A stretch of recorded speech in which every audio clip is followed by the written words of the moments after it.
Tae-ho Kim stared at his reflection in the transport shuttle window as Earth grew smaller behind him. The 26-year-old xenobiology graduate student still couldn't believe he'd been selected for the Earth Galactic Exchange Program. Only 12 humans had been chosen from over 10,000 applicants, and soon he would be the first human to live with a Ceteran roommate. "Approaching Orbital Station Alpha," announced the shuttle AI. "Please secure all belongings." Tae-ho double-checked his small travel case. Everything he owned now fit inside one regulation container: clothes, research materials, and a small holoprojector containing family photos. The rest of his belongings would be shipped later if he passed the 3-month trial period. The shuttle docked with a gentle bump. Tae-ho joined the other passengers filing through the airlock into the station's gleaming white reception area. A tall human woman in a blue uniform approached him. "Tae-ho Kim. I'm Dr. Yuna Park, your program liaison." She handed him a tablet. "This contains your apartment assignment and some last-minute briefing materials about your Ceteran roommate." Tae-ho scrolled through the information. Rila. Just one name. Ceterans use single names for official purposes, Dr. Park explained. Their full ceremonial names are quite long and contain biorhythmic patterns impossible for humans to pronounce correctly. "When will I meet her?" "She'll arrive at your apartment in approximately 2 hours. That gives you time to settle in and review the cultural briefing again." Dr. Park's expression turned serious. "Remember, Ceterans have different privacy norms than humans. Their cultural taboos focus on concealing respiratory systems, not body coverings like ours." "I've studied the materials thoroughly," Tae-ho assured her. "Good. The privacy screens in your apartment are programmed to activate automatically when either of you enters common areas. Still, it's best to be cautious." She smiled. "Your academic record is impressive, Tae-ho. Don't let cultural misunderstandings ruin this opportunity." An hour later, Tae-ho entered his new home, a modest 2-bedroom apartment with a shared living area. The furniture was designed to accommodate both human and Ceteran physiologies. The air felt slightly damp, warmer than he preferred but not uncomfortable. He unpacked quickly, arranging his few possessions in his bedroom. He had just finished when the apartment door chimed. "Resident approaching. Rela of House Nimlin, Ceteran exchange student," announced the apartment eye. Tae-ho straightened his clothes and took a deep breath. First impressions would be crucial. The door slid open to reveal his new roommate.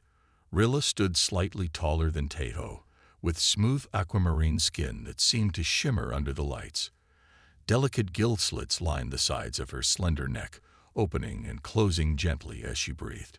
Her large, almond-shaped eyes were a deep violet, with no visible pupils. She wore what appeared to be a close-fitting bodysuit that left her head, hands, and feet exposed. "Greetings, Tae-ho Kim of Earth," she said, her voice melodic and surprisingly clear. "I am Rila." Tae-ho bowed slightly. "Welcome, Rila. I'm honored to share this living space with you." Rila's skin flickered briefly with spots of blue light. Tae-ho recognized this as a sign of positive emotion from his studies.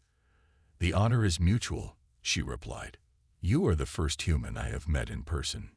She entered the apartment, carrying a container similar to Tae-ho's, but made of a strange pearlescent material.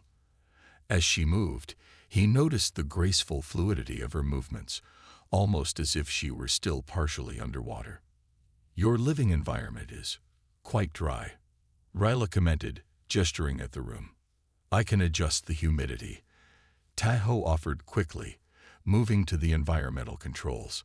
"The system should maintain a compromise between our preferred conditions." "That is thoughtful.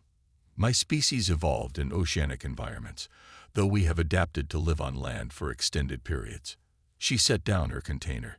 "May I ask a personal question?" "Of course. Why did you apply to room with the Ceteran?" "Most humans request Durillians or Vex as companions due to their physiological similarities." Tae-ho smiled. "I'm studying comparative xenobiology. Ceteran biological systems are fascinating. Your ability to process oxygen through both lungs and gills, Your bioluminescent communication. I hope to learn more through direct observation. Rella's skin glowed softly. Then we have complementary goals. I am studying human adaptability and problem-solving approaches. Your species achieves remarkable results despite your limited technological development. Taiho wasn't sure if he should be flattered or offended by that assessment. I meant no disrespect, Rila added quickly, apparently noticing his hesitation. Humans accomplish extraordinary things with simple tools. That creativity interests me greatly. Over the next few hours, they established basic living arrangements, meal schedules, study times, and shared space protocols. Taiho learned that Rilla needed to immerse herself in nutrient-rich water for at least 2 hours daily, which explained the large tank installed in her bedroom. One important matter, Rilla said as evening approached. I understand humans have strict privacy requirements regarding bodily exposure. Yes, Taiho confirmed, remembering his briefing. And Ceterans prefer to keep their respiratory systems covered in formal or public settings, correct? Indeed, the privacy screens should prevent accidental violations of either custom. She gestured to the nearly invisible sensors placed throughout the apartment. Still, it is wise to be mindful. That night, lying in his bed, Taiho felt both excited and nervous. Tomorrow, they would begin classes together at the Galactic Exchange Academy. This strange blue-skinned being with glowing patterns on her skin would be his companion for the next year. So much could go wrong, but so much knowledge could be gained. He fell asleep wondering what surprises tomorrow would bring. After a month of living together, Taiho and Rila had settled into a comfortable routine. Their initial awkwardness had given way to a respectful coexistence. They attended most classes separately, but often studied together in the evening, comparing notes on their different perspectives. Today had been particularly demanding for Taiho. Professor Lee's advanced xenobiology class had included a 3-hour lab session analyzing alien tissue samples. Afterward, he had gone to the campus gym, pushing himself through an intense workout to clear his mind. The communal showers at the gym were always uncomfortable for him. Most alien species had different concepts of privacy, and the facility was designed with minimal partitions. Taiho usually waited until the showers were nearly empty before using them. By the time he finished, the station's artificial day cycle was transitioning to evening mode. The corridors were bathed in soft amber light as he made his way back to the apartment, his gym bag slung over his shoulder and his hair still damp. Home access, Taiho Kim, he said as he reached their door. The apartment recognized his voice and slid open. Taiho stepped inside, assuming the privacy screens would activate automatically as usual. He had become so accustomed to this feature that he often walked from the entrance directly to his bedroom, while unwrapping his towel from his waist. Today, however, something was different. The apartment lights flickered briefly as he entered. System error. Privacy protocols temporarily disabled, announced the apartment eye in a flat tone. Maintenance has been notified. Taiho froze, one hand holding his towel loosely around his hips. Before he could process this information, he realized he wasn't alone. Rila sat at their shared study table, surrounded by holographic displays showing complex molecular structures. She turned toward him, her violet eyes widening. Time seemed to stop. Taiho stood mortified, clutching the small towel that now felt woefully inadequate. In his panic, his grip loosened, and the towel slipped slightly, revealing more of his hip before he could catch it. I'm sorry, he stammered, backing toward his bedroom.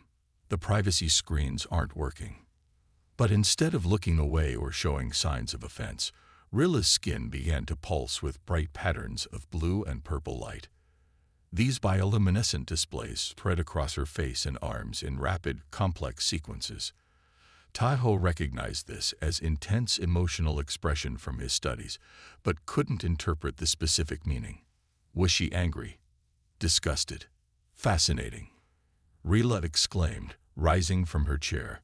Her eyes were fixed on his exposed shoulders and chest, with unmistakable scientific interest. Taeho backed up further, bumping into the wall. I need to change, he managed to say, clutching the towel tighter. Of course, Rilla said, though she made no effort to look away. I did not mean to cause discomfort. Taeho retreated to his bedroom, the door sliding shut behind him. He quickly pulled on clothes, his heart pounding. All his careful preparation, all the cultural sensitivity training, ruined by a system malfunction. Would Rilla report him? Would he be dismissed from the program? After several minutes of anxious pacing, Taeho realized he couldn't hide in his room forever. Taking a deep breath, he opened the door and stepped back into the living area, now fully dressed in loose pants and a long-sleeved shirt. Rilla sat on the couch, her skin now glowing with gentler, more contained patterns. She looked up as he entered. I apologize for the system failure, Taeho said formally, bowing slightly. I hope I didn't offend you or violate any Seteran taboos. To his surprise, Rilla made a musical sound that his translator interpreted as laughter. Offend me? No, not at all, she said. I believe there has been a misunderstanding. Misunderstanding. Taeho remained standing, unsure whether to approach. Please, sit, Rilla gestured to the chair across from her. I realize now that your briefing materials about Seterans may have been incomplete. Tentatively, Taeho sat down. I was told that Seterans have strict privacy protocols. We do, but not regarding skin exposure, Rilla explained. Our privacy concerns center on our respiratory systems. Our gill structures and breathing patterns are considered intimate and personal. But your reaction, Taeho began, remembering her intense bioluminescent display, was one of scientific fascination. She finished for him. Human integumentary systems. Your skin is remarkable to Seteran biologists. The way it regulates temperature, contains sensory receptors, and provides protection all in one organ is considered an elegant evolutionary solution. Taeho sat back, processing this revelation. So you weren't offended or disgusted? Not at all. If anything, I was excited to observe human skin functioning up close. It's rare for Seterans to have such an opportunity. Her skin rippled with softer blue patterns. I apologize if my reaction caused you distress. I should have realized how it might appear to you. So all this time, I've been worrying about exposing my skin when you actually find it interesting. Taeho couldn't help but laugh at the absurdity. Very much so. In fact, on my world, human skin is studied as an example of efficient biological design. Rilla's expression turned curious. May I ask why humans conceal their skin so thoroughly if it's not considered a private organ system? Now it was Taeho's turn to feel awkward. It's complicated. Different human cultures have different standards, but generally we consider certain body parts private for both social and sexual reasons. Fascinating, Rilla said, her skin pulsing lightly. Cultural taboos developing around non-reproductive tissues. This is exactly the kind of comparative sociology I hoped to study here. The apartment lights flickered again, and the AI announced, privacy protocols restored. System functioning normally. Taeho and Rilla looked at each other, and both began laughing. A human chuckle and a Seteran melodic trill blending together in shared amusement over their cultural misunderstanding. I believe, Rilla said, her skin glowing warmly, this is what humans call breaking the ice. The morning after the privacy screen malfunction, Taeho woke feeling strangely liberated. Last night's conversation with Rilla had continued for hours, opening up new topics they had both carefully avoided before. The misunderstanding had somehow broken down invisible barriers between them. He found Rilla in their small kitchen area, preparing a breakfast of algae crisps and protein paste. Her skin glowed with soft blue patterns when she noticed him. Good morning, Taeho. Did you rest well? Better than expected, he admitted, pouring himself a cup of coffee. I was worried our conversation might make things awkward, but I actually feel more comfortable now. Rilla tilted her head slightly. The removal of false assumptions often has that effect. I've prepared some human-compatible breakfast as well.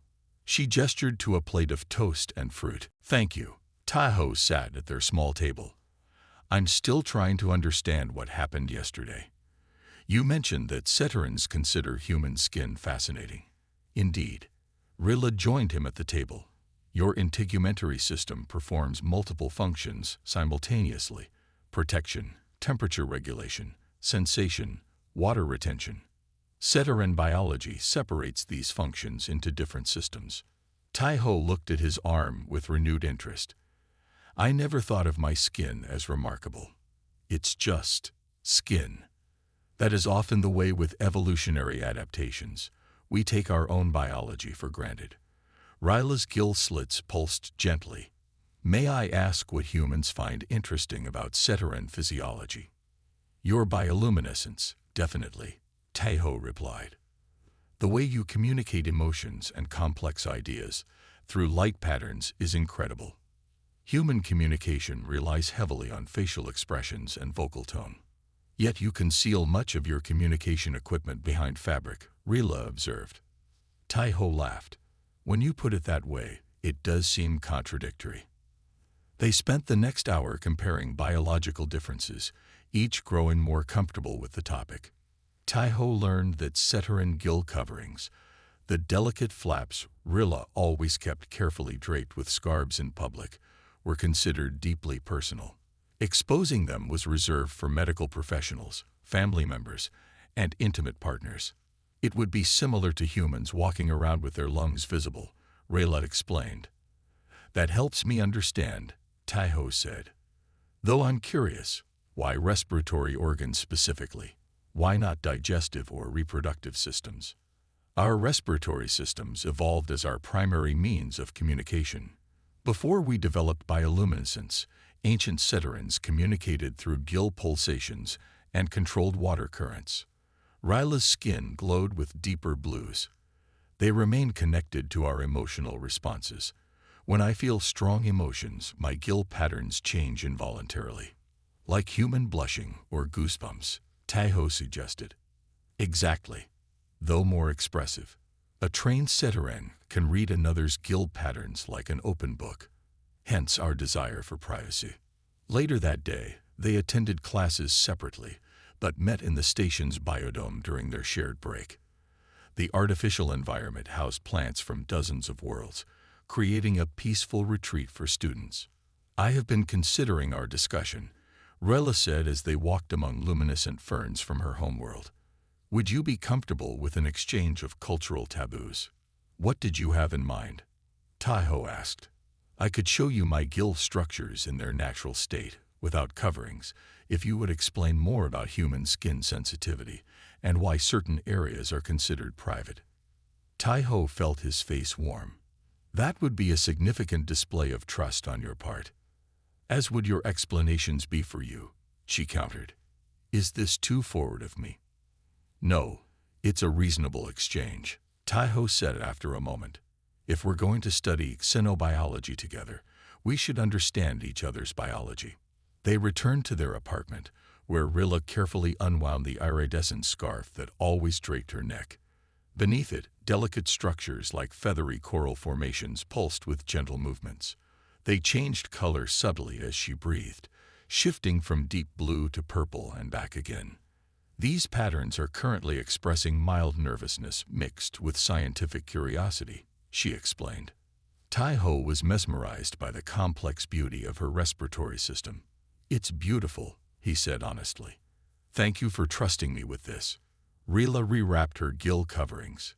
Your turn. Taiho explained human concepts of personal space and privacy, describing how skin sensitivity varied across the body and how cultural norms about exposure developed differently across Earth. He rolled up his sleeve to demonstrate goosebumps, showing how emotional responses could manifest physically on human skin. Remarkable, Rilla murmured, her skin glowing with interest. So humans use clothing not just for protection and temperature regulation, but as social signaling and emotional barriers. I never thought of it that way, but yes, Taiho agreed. That evening, They prepared dinner together, continuing their conversation about biological differences. The knowledge they had shared created a new sense of camaraderie between them. "I have a proposal," Ryla said as they ate. "We should document our cultural exchange for other human Ceteran roommate pairs. Many might benefit from understanding these differences directly." "That's a great idea," Taiho agreed. "We could create a guide that goes beyond the generic briefing materials, and perhaps present our findings at the Interspecies Cultural Conference next month," Rilla suggested, her skin pulsing with excitement.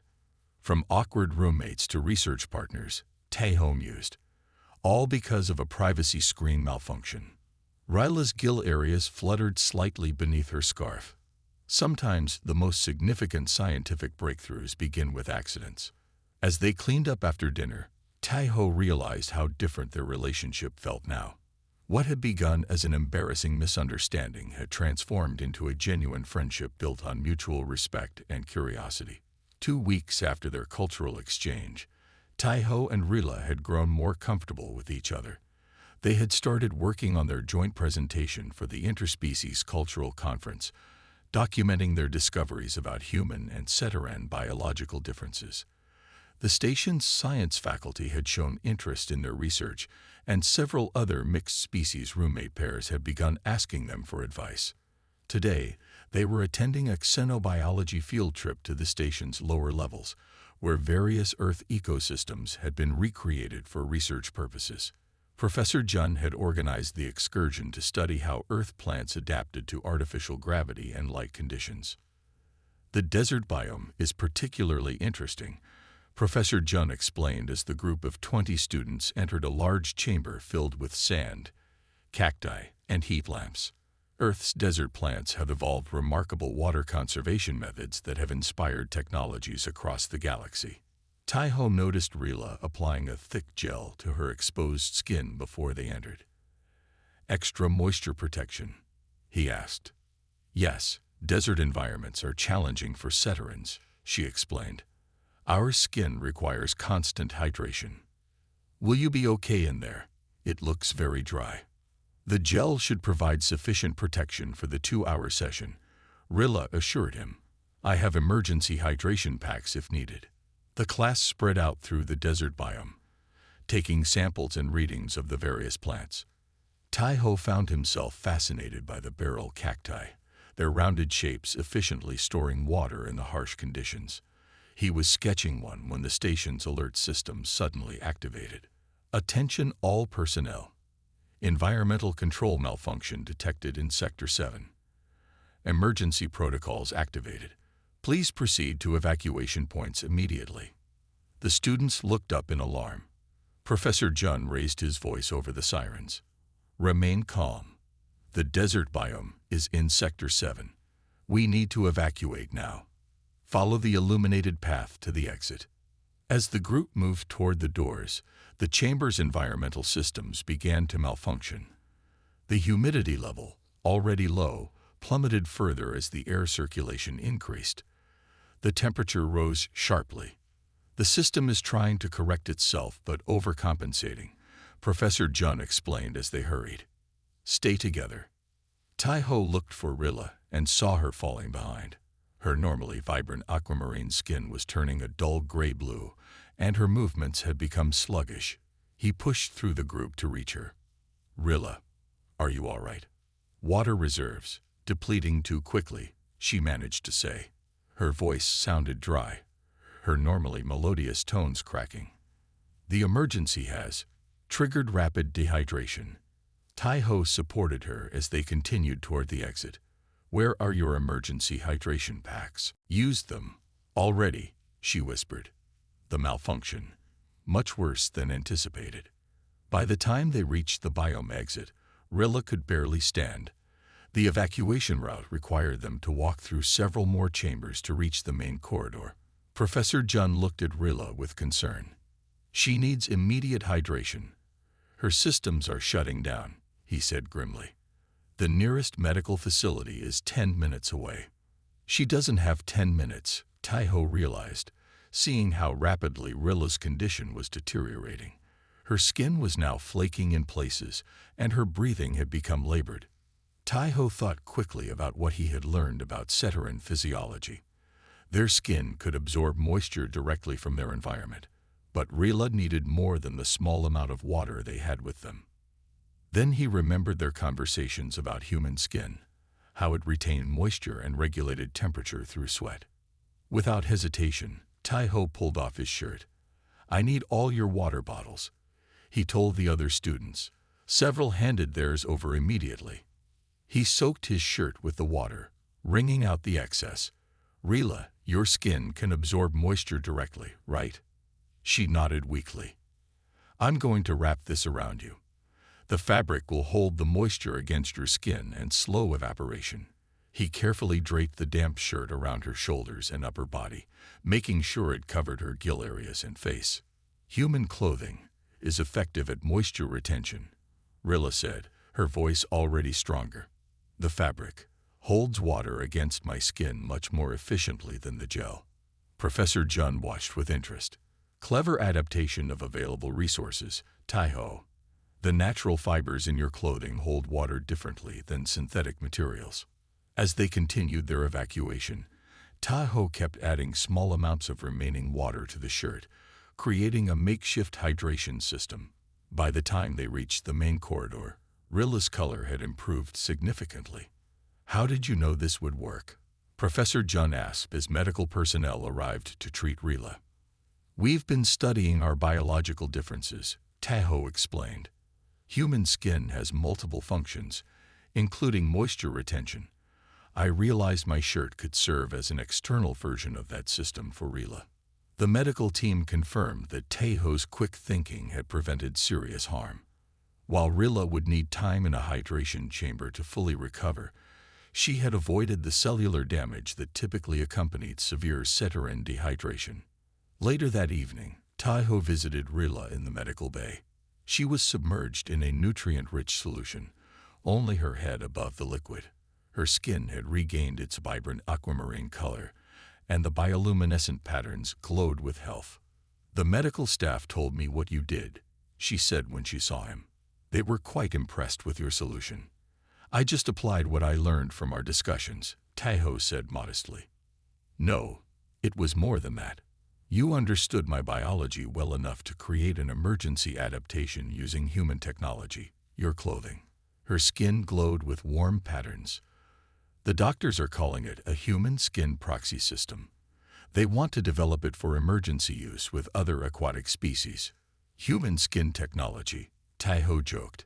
"Who would have thought my shirt would become a medical breakthrough?" "This is exactly what I came to study," Rila said, her voice filled with admiration. "Human ingenuity, solving complex problems with simple solutions." Tai-ho realized that what had started as an embarrassing misunderstanding about nudity had led to a deeper understanding that ultimately saved Rilla's life. Sometimes, he thought, the most important connections come from the moments we least expect. The grand auditorium of the Galactic Exchange Station buzzed with activity. Representatives from 17 species filled the tiered seating, their diverse forms creating a living mosaic of colors, textures, and shapes. At the center stage stood Tai-ho and Rila, preparing to present their research at the Interspecies Cultural Conference. 3 months had passed since the desert biome incident. What began as a simple roommate arrangement had evolved into something far more significant. Their emergency hydration technique, now formally called the Human Integument Adaptation System, had been refined by medical researchers and implemented as standard emergency equipment on all station levels. Tai-ho adjusted the holographic display as Rila arranged their samples. Their presentation would begin in 5 minutes. He felt nervous but excited. This was the largest audience he had ever addressed. "Are you ready?" Rila asked, her skin glowing with supportive patterns.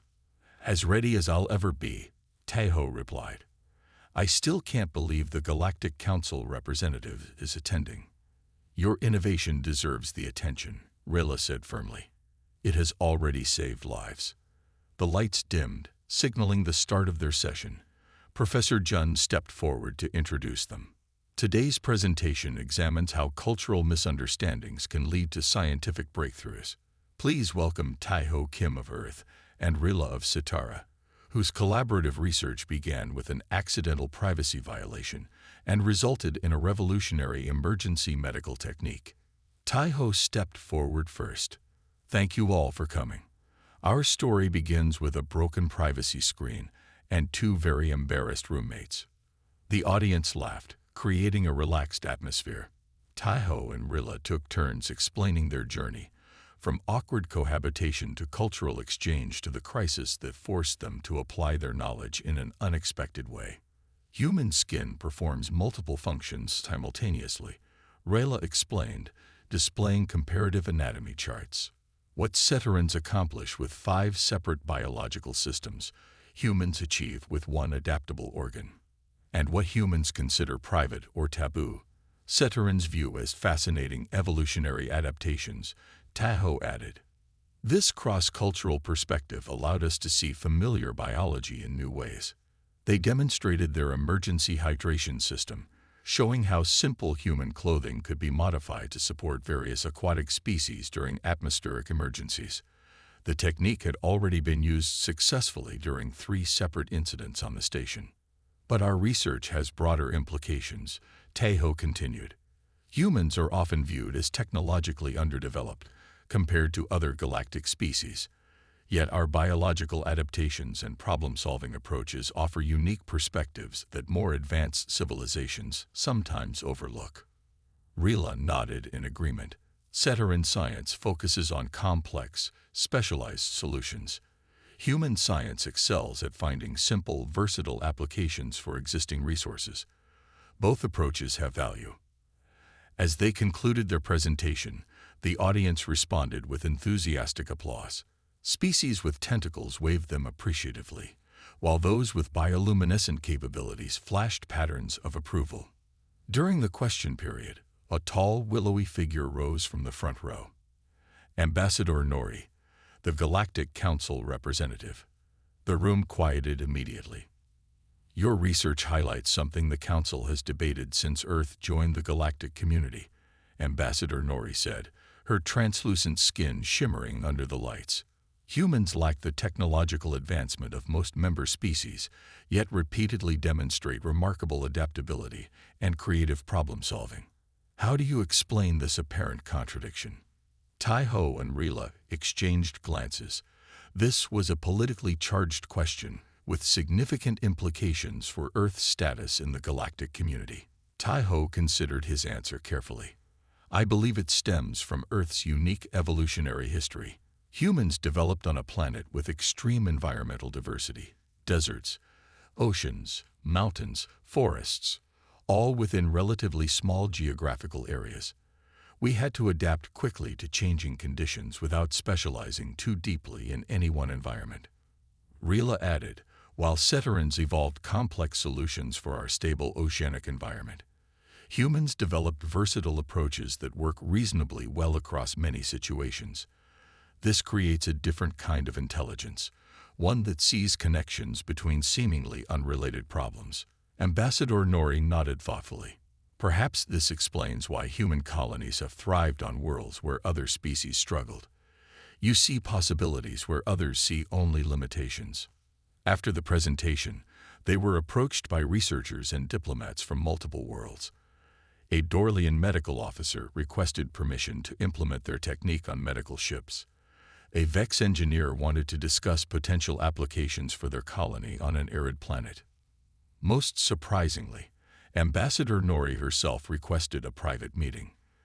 The Council is establishing a new interspecies innovation initiative, she explained when they met in a small conference room. We need researchers who can bridge biological and cultural divides to solve emerging challenges as our species expand throughout the galaxy. That sounds fascinating, Taiho said.